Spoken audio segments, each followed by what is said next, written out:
ফেসবুকটা এখন কাদের দখলে চলে গেছে বলুন তো? শুধু তাওসান আর রোজা আর তাদের এক্স, এই নিয়ে আমাদের ফেসবুক সকালেও যা, দুপুরেও তা, রাতেও তা। আসসালামু আলাইকুম, কেমন আছেন সবাই? জাহান কিচেনে আপনাদের সবাইকে স্বাগতম।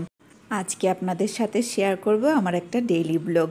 আমি আজকে দুপুরের জন্য রান্না করেছিলাম মজার স্বাদের ডিম দিয়ে পালং শাক। আজকে কিছুটা ভিন্নভাবে রান্না করেছি এটাকে।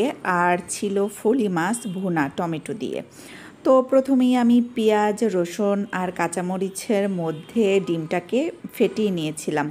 খুব ভালো করে ডিমটাকে ভেজে নিয়েছি যাতে ডিম থেকে কোনো গন্ধ না আসে। এরপরে আমি ডিমের মধ্যে শাকগুলোকে দিয়ে ভালোভাবে উল্টে পাল্টে পুরো শাকটা দেওয়ার পরে সরা দিয়ে ঢেকে রেখেছিলাম। এরপরে কিছুক্ষণ রাখার পরে শাক থেকে দেখুন প্রচুর পানি বের হয়েছে। শাকটা কিন্তু আমি রাত্রে ধুয়ে রেখেছি, তারপরেও দেখুন এই পরিমাণ পানি হয়েছে। যাই হোক, তারপরে আমি ঢাকনা তুলে শাকটা থেকে পানিটা পুরোপুরি টানিয়ে নিব। টানিয়ে নিলেই আমি হালকা একটু ভিজা ভিজা রাখবো, মানে ঝোল রাখবো। আমার হাজব্যান্ডের আবার এটা খুব পছন্দ।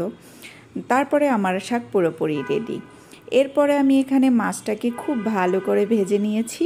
মাছটা ভেজে নেওয়ার পরে আমি পেঁয়াজ, রসুন আর হলুদ মরিচ লবণের মধ্যে খুব ভালোভাবে কষিয়ে নিয়েছি।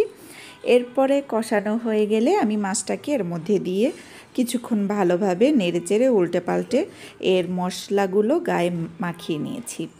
এরপরে আমি পরিমাণ মতো পানি দিয়ে দিব।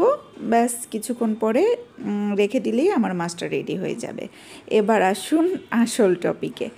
এই যে আমরা বাঙালিরা একটা টপিক পেলে শুরু হয়ে যায়।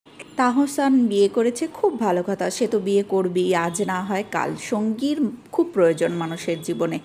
যাই হোক, মানুষের জীবনে অতীত থাকবে, বর্তমান থাকবে, ভবিষ্যৎ থাকবে, এটাই স্বাভাবিক। তাহসানের জীবনেও যেমন অতীত ছিল, তার ওয়াইফের জীবনেও অতীত ছিল, এটাই স্বাভাবিক। এখন সামনে যদি তারা দুজন শুধু দুজনার জন্যই থাকে তাহলে তার কোনো সমস্যা নেই। আমি বুঝি না এই মানুষগুলো কেন এদেরকে নিয়ে পড়ে আছে। এদের কি কোনো কাজ নেই? আমার মনে হয় যাদের কোনো কাজ নেই, কর্ম নেই, তারাই এগুলো নিয়ে পড়ে থাকে। যাই হোক, তাদের দুজনের জন্যই অনেক অনেক শুভকামনা, যেন তারা বাকি জীবনটা খুব ভালো করে কাটিয়ে দিতে পারে আল্লাহর রহমতে। সবার ভালো সুস্থ থাকাটাই সবচেয়ে বেশি জরুরি।